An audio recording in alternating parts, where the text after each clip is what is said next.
श्री हरि भक्तों को मेरा प्रणाम। जय श्री राम। प्रेमी भक्तों, एकादशी का आखिरकार महत्व क्या है और एक सरलता की महिमा की कहानी है जो एकादशी के महत्व को संपूर्ण तरीके से समझा देगी आपको। प्रेमी भक्तों, वर्तमान परिप्रेक्ष्य में एकादशी का महत्व बहुत ही अधिक है माना गया है।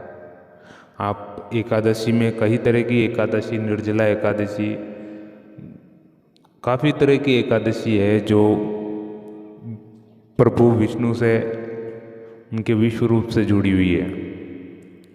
तो प्रेमी भक्तों, कुछ इस तरह की कहानी है और बड़ी रुचिकर कहानी है। एक साधारण से भक्त की कहानी है, तो आप थोड़ा सा धैर्य रखें और इस कहानी को सुने और इसका आनंद ले। और इसका जो रास है, अर्थात इसका जो मोरल है, अंतिम समय में निकल आएगा तो आपको समझ में आएगा कि आखिरकार जो सच्चा भक्त होता है वो किस प्रकार का होता है और कैसा होना चाहिए। तो प्रेमी भक्तों, आप बने रहिए, वीडियो को पूरा देखिए और आपको बहुत आनंद आएगा। देखिए, एक समय की बात है कि एक परिवार था, उसमें एक प्रभु भक्त भी था। तो सब बातें अच्छी थी, मगर एक बात उसकी खराब थी कि वो खाना बहुत ज़्यादा खाता था। अब वो इतना खाता था कि समझो कि पूरे पाँच जनों का खाना एक साथ खा जाता था, उसको इतनी भूख लगती थी। तो खाना खाता था जब भी, तो उससे बोलते थे भाई बीच में पानी तो पी लिया करो। तो वो बोलता था कि बीच तो आने दो पहले। तो ऐसी बातें करता था। तो कुछ खाने के लिए बहुत आतुर, तो परिवार वालों ने परेशान होकर बोल दिया, भाई अब तेरा हम नहीं उठा सकते, आप जाओ। घर से निकाल दिया। अब बोला वाला इंसान, वो देखा अब क्या करे, घर वाले दुखी, तो चलो चल पड़ते हैं कहीं पे, जहाँ मिलेगा वहीं खा लेंगे। तो घर से निकला। प्रेमी भक्तों, ऐसी जगह गया कहीं पे कि एक महात्मा बैठे थे, सर पे तिलक, लंबे बाल, दाढ़ी मूछे और माला जप रहे थे, सीताराम सीताराम सीताराम सीताराम। तो हष्ट पुष्ट थे। तो वो देखते, उसने देखा कि ये खाते पीते परिवार के हैं, महात्मा जी तो बड़े तंदुरुस्त लग रहे हैं, चलो इनके पास ही चलते हैं, इनके शरण में ही रहेंगे। तो गए, साधु महात्मा जी को प्रणाम किया कि प्रभु जी, मैं आपके शरण में आया हूँ, मैं आपके शरणागत आया हूँ, अब मैं आपकी शरणों में ही रहूँगा। कि तो महात्मा जी भी कहते हैं ठीक है, मैं कुछ तौर तरीके से रहना पड़ेगा। पूछता भाई पंगत कितनी बार लगती है, अर्थात खाना कितनी बार होता है यहाँ पर मंदिर में। कि पाना तो भोजन तो 5 बार हो जाता है, कि पंगत 5 बार हो जाती है। तो फिर जब तो आनंद है, जब तो रह जाएंगे हम, कोई दिक्कत नहीं। तो ठीक है, तुम आ जाओ, व्रत धारण संकल्प ले लो और हो जाओ हमारी मंडली में शामिल। तो ऐसे करके शामिल हो जाते हैं और मंदिर की पूजा पाठ में लग जाते हैं, साफ सफाई में भक्त आदमी। अब देखिए, अब ऐसे करके एकादशी आती है।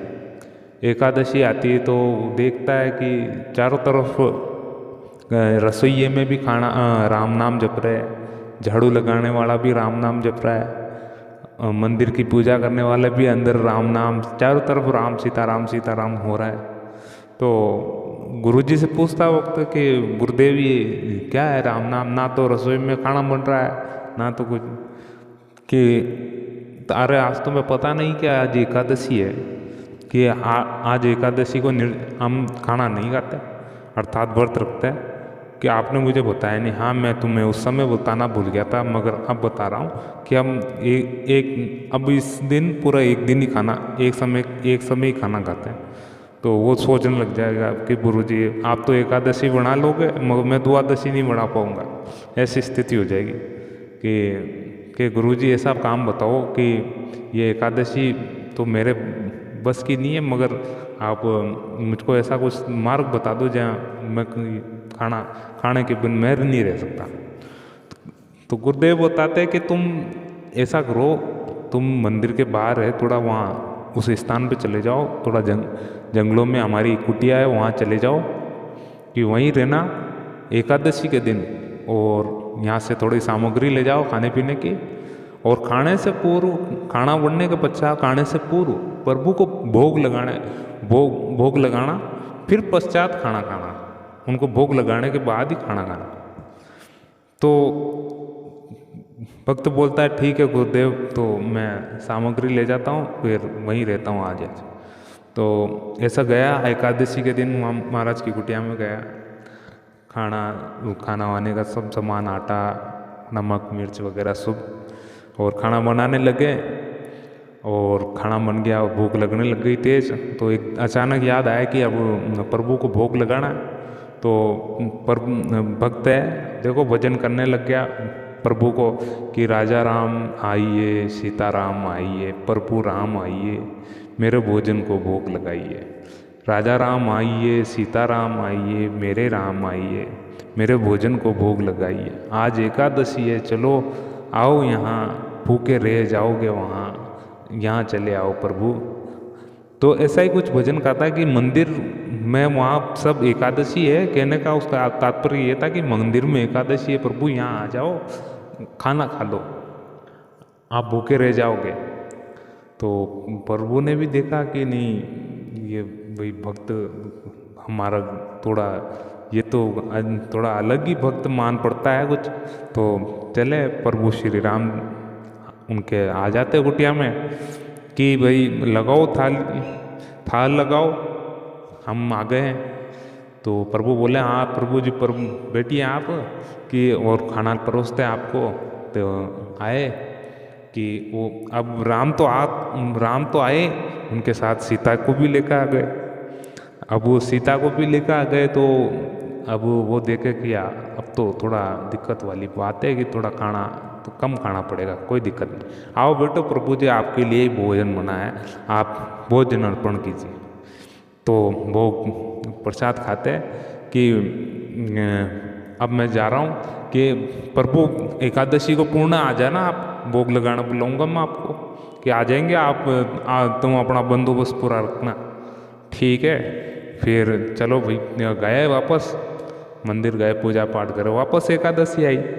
अब एकादशी आई और प्रभु ने वापस खाना वाना बनाया कि गुरुदेव के वहाँ गया मंदिर, फिर पूछा कि गुरुदेव आपने तो बुलाया था एक और वो आ गए दो, अब क्या करें, थोड़ा खाने पीने का सामान थोड़ा बढ़ाना पड़ेगा।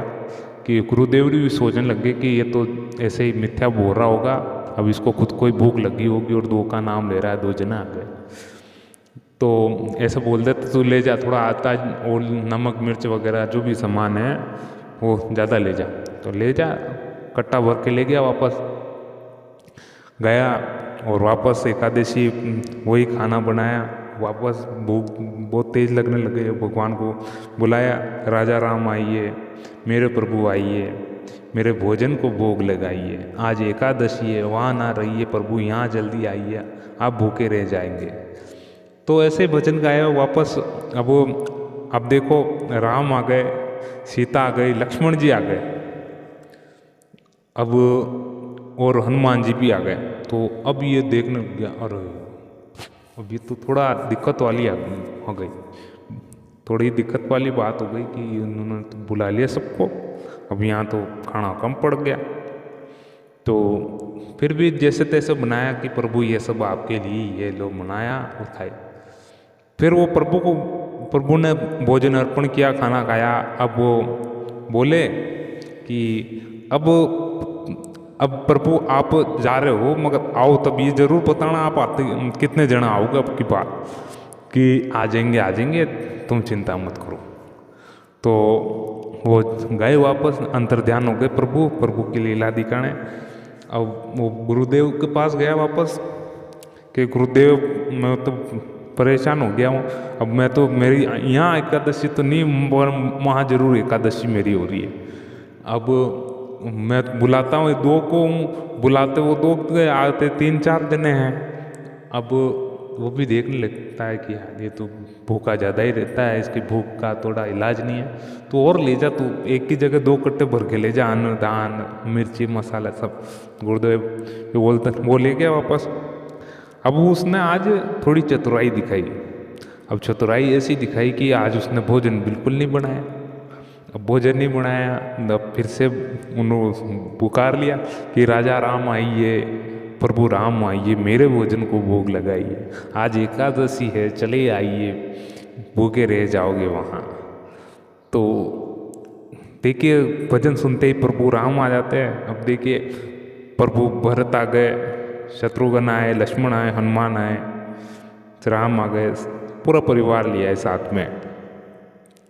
अब सब आ गए तो उसने देखा तो बर्तन तो खाली पड़े हैं, कि रसोई का तो सामान पूरा सूखा ऐसे का ऐसा पड़ा है कि प्रभु आप आ गए तो अब लग जाओ जल्दी काम पे, कि आज भोजन मैं नहीं पकाऊंगा, आप पकाइए, और मुझको लगता नहीं आज मुझको भी मिलेगा, अब आप ही बनाओ, आप ही खाओ। अब वो तो चला गया बाहर, वहाँ पेड़ के नीचे जाके बैठ गया, अपना प्रभु भजन करने लग गया। वो अंदर है, माँ सीता जी रसोई में लगी हुई है, तरकारी काट रही है, और इधर भरत जी भंडारे बनाने भी लगे हैं, शत्रुघ्न जी साग सब्जी करवा रहे हैं वो भी, और लक्ष्मण जी लकड़ी लेने गए, और हनुमान जी चौका साफ कर रहे हैं। देखिए क्या लीला है प्रभु की भी। तो भक्त ने सबको काम पे लगा दिया रसोई बनाने में। तो ऐसे करते करते तो गुरुजी भी उनको देखना गए कि गुरुजी आए कि देखिए गुरुजी हाँ ये सब खाना पका रहे हैं, कि कौन है, कोई भी तो नहीं है, कि क्या इनको भी तो दर्शन दो प्रभु, कि मैं नहीं, इनको नहीं दिखूंगा मैं। कि वो फिर गुरुदेव को कहते हैं, गुरुदेव वो कह रहे कि आपको नहीं दिखेंगे। कि क्यों नहीं दिखेंगे, कि जितना तू सरल है वो नहीं है, कि प्रभु वो तो ये ऐसे बोल रहे हैं कि जितना मैं सरल हूँ उतना आप है नहीं। तो गुरुदेव वहीं रोने लग गए, आंखों से आंसू निकल गए। अब जैसे उनके सरलता का आंसू निकल गए, सरल तो हुए नहीं, तरल हो गए, उसी समय आंखों से भक्ति का आंसू निकले, उसी समय प्रकट हो गए सबके सब। और गुरुदेव ने हाथ जोड़ लिए, प्रभु आपकी लीला महान है, आपकी लीला महान है। तो प्रेमी भक्तों देखिए सरलता की महिमा कितनी सहज और सुंदर है। अब ये जो सरल शब्द है वो देखिए, स से सीता है, र से राम है, और ल से लक्ष्मण है। अब इतना पवित्र कथा और इतनी सुंदर कथा है ये, कि प्रभु को ऐसे बुलाइए कि कोई भी आ जाएगा, और इतने सरल हो जाइए जीवन में, इतने जटिल ना होइए, इतना उलझिए मत अपने सांसारिक जीवन में कि आपको प्रभु को बुलाना मुश्किल हो जाए। प्रेमी भक्तों अपने जीवन में सरलता लाइए, एकादशी का भी महत्व समझिए, उस एक दिन आप तप करिए, अर्थात एक टाइम का भोजन ले और प्रभु का नाम ले, प्रभु का नाम ले, भूख खाना खाने से पूर्व उसे याद करें, और देखिए आपके कैसे बिगड़ते काम बनते नजर आएंगे आपको। तो प्रेमी भक्तों ये कथा आपको कैसी लगी जरूर कमेंट करके बताएं, लाइक कीजिए और चैनल को जरूर सब्सक्राइब कीजिए। प्रेमी भक्तों मिलते हैं नेक्स्ट वीडियो में। जय श्री राम।